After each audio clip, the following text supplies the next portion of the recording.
ژاپن حبس هم کشیدی شما؟ ژاپن بله یه بار زدم، مثلا دعوا. چقدر حبس کشیدی؟ دیگه یه 2 سال شد. بیشترش هم انفرادی بود. بله انفرادی بود. زندان ژاپن اصلا با تمام زندان دنیا فرق میکنه. اصلا قانونشون واسه 500 سال پیشه. یه اتاقای انفرادی خیلی کوچیکی داره، مثلا از همین تخت. 5 دقیقه به 7 یه موزیک میزنه، یه آهنگ ژاپنی میزنه، شما باید پاشه جهات آنکارت کنی و 4 زانو بشین رو به دیوار. در اشتباه میشه صبحونه هم که مثلا میاد داخل، شما حق صحبت کردن با اون شخص رو نداری، حتی حق نداری بهش نگاه کنی. بعد صبحونه رو میخوری و بعد دوباره بعد 4 رو به دیوار میشینی، حق نداری مثلا پاتو دراز کنی یا مثلا بخوای بخوابی یا مثلا بخوای راه بری، اصلا این نیستش. چه مدت؟ تا 10:30 صبح. 10:30 صبح 5 دقیقه هواخوری داری، یه جای مثلا یه محفظه اتاقی ماننده، اونجا مثلا نرمش می‌کنی، ورزش می‌کنی اونجا. هواخوری دست جمعیه یا باز انفرادیه؟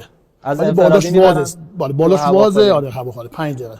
بعد دوباره میای داخل سالنت. بعد تا 1. بعد 1 تا 2 در اختیار خودتونید.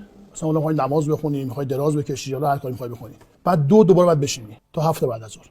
2 تا 7 5 ساعت بعد 4 بعد بشینی. بله حالا مثلا پاتو 5 ثانیه دراز کنی، حالا مورد نداره، مثلا بخوای یه پاتو دراز کنی یا بخوای بخوابی به تذکر میدن بهت.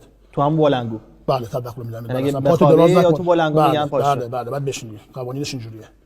هفتم که در اختیار خودت بودی، شما میخوردی، بعد 8 و نیم دیگه بعد میخوابیدی دیگه، اجبار بود. بعد نه تلفن داشتی، نه تلویزیون داشتی، هیچ چی نداشتی. 2 سال شما تو این شرایط؟ بله. بعد دوبارم همون میبردن هفته‌ای. زمانی که لخ میشدی 5 دقیقه تایم میگرفتن، یعنی بعد 5 دقیقه شما خودتو بشوری لباس بپوشی، بشه 6 دقیقه از همومت کم میکنن، مثلا هفته دوباره میکنن یه بار اینجوری جریمت میکنن.